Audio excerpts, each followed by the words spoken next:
Hello, welcome again to Nasbad English, the channel dedicated to training speaking comprehensively from A to Z. Nasbad English, Nasbad not bad. Don't forget to click subscribe and the notification bell too, so that you'll be connected and notified always. You can also click the channel icon to find more videos or more lessons that you missed or forgot to watch last time. Alright, now in this lesson, which is lesson 16, we are going to talk about differentiating past tense from present perfect tense and vice versa. That is present perfect tense from past tense. Now, just like another video some time ago, I call this also extra because this is not too much of a language function as usual. This is much more of a language point or a grammar point, which is past tense versus present perfect tense. But because it is important still, I decided to put it in a separate video, in a separate lesson like this. All right. Now, the objective of this lesson is to give or to offer an alternative and a better way still for English teachers to train past tense and present perfect tense, and for students alike to understand past tense and present perfect tense better too. All right. Now, let's begin. When you express past tense or present perfect tense, you don't always need these adverbs of time or frequency like yesterday, 3 days ago, last week, last month, once, already, often, for the past 2 weeks, etc. Yeah, and why is that? Because what you need is simply your understanding or your feeling of what you try to say. That is, if you mean to focus on a certain case or a certain event and it has nothing to do with what is going on now and it gives no direct consequence either, you put it in past tense. All right.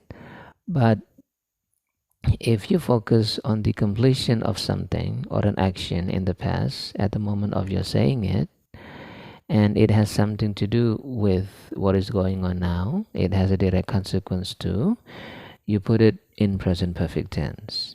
All right, I hope you understand that easily. And let me remind you that when expressing past tense, you use the verbs in the middle column, the past column of the list of regular or irregular verbs. And when expressing present perfect tense, you use the verbs in the third column, the last column, the past participle column of the list of regular or irregular verbs. If the verbs are regular, they are the same in form, ending in ed, like checked, checked, okay, texted, texted, etc.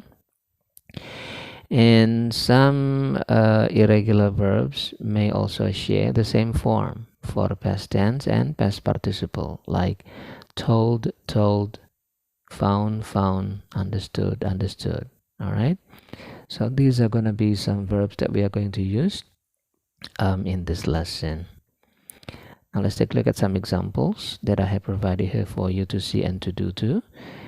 The first one, I checked your report. Okay, the verb in the bracket is the one for you to change into either past tense or present perfect tense, depending on how you see it or how you feel it. That is, if you mean that to be a case, an event, okay, without any adverb of time and without any consequence also, you put it in past tense, saying, I checked your report. All right. But if you mean for that to be the completion of the action of checking at the moment of your saying it, and you don't use any adverb of time or frequency also, but the consequence is there, okay, it has a consequence, you put it in present perfect tense, saying, I have checked your report. And the consequence can be in the form of a praise or compliment if the report is good, or it can also be in the form of you having to fix or retype the report again if it is not too good. That's what we mean by the consequence of what you say using present perfect tense. In this case, I have checked your report. All right. The second one here, I tell you about it. How do you see this? How do you understand this? If you mean for that to be a certain case, a certain event, without any adverb of time necessary, and without any consequence also, you put it in past tense, saying, I told you about it. Yeah, okay. And if you mean for that to be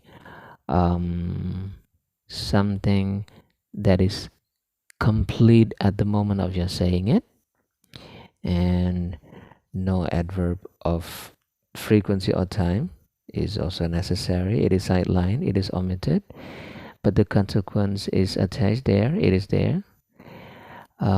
You put it in present perfect tense, saying, I have told you about it.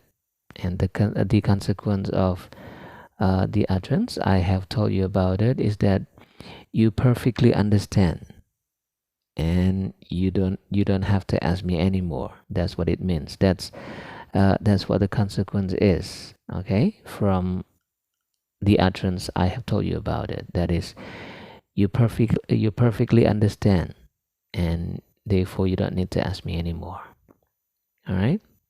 The third one here, I text you about the checking. How's this? If you mean for that to be, once again, a certain case, a certain event, yeah, without any adverb of time necessary, put there, and without any consequence, you put it in past tense, saying, I texted you about the checking. All right. But if you mean for that to be the completion of the action of informing at the time of your saying that, without any adverb of frequency or time also put there, it is sidelined, and the consequence is there, attached. You put it in present perfect tense, saying, I have texted you about the checking, and the consequence is that because I have texted you about the checking, it means you've been informed. You know the consequence. You face the consequence. That's what the consequence, the result is. The consequence is from this utterance of, I have texted you about the checking. Yeah, that's the consequence, that you've been warned. You've been warned. You've been informed. You know the consequence. You've faced the consequence. Yeah.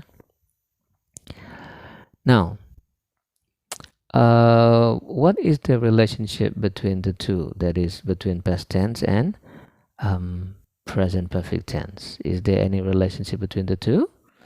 Yes. That is, both past tense and present perfect tense can be combined together in a whole context. Present perfect tense starts something, and the past tense that follows can give the details. Yeah, that's the relationship. Let's see what we have here. For example, I have checked your report. I did it this morning. I found some mistakes in the figures, but overall, I understood what I saw. Yeah. So the present perfect tense and past tense are combined together in a whole context. The present perfect tense starts something, and the past tense gives the details to that. Yeah. Once again, I have checked your report. I did it this morning. I found some mistakes in the figures, but overall, I understood what I saw. Right. What about this? What is the relationship between the two? Plus one. What I mean by that is the relationship between past tense, present perfect tense, and present tense in this case. So let's see once again what we discussed earlier. That is the relationship between past tense and present perfect tense. Once again, both past tense and present perfect tense can be combined together in a whole context. Present perfect tense says something, and the past tense that follows can give the details. And should present tense jump in, it can render routines and current states in the context. So if we put them together in the whole context, this is what we have. Okay. I analyze reports. That's what I do. You know that. And yes, I have checked your report. I checked your report. I did it this morning. I found some mistakes in the figures. I understood what I saw. Still, of course, I need you to fix it. You resubmit it to me when done. Okay? Okay. See, all the three tenses can be combined together. Okay. The present tense gives the routines or the current states. All right. The present perfect tense starts something, and the past tense gives the details to the present perfect tense. So that's how they are related, how they are put together in a whole context. So they can be combined, yeah, but they should be used accordingly, appropriately, right? So there you have it. I thank you for your attention. Yeah, I hope you learned something from this lesson, this video, and don't forget to visit our website, as you can see. Until next time, when we meet again, talking about something else in our next video, I say thank you and bye bye.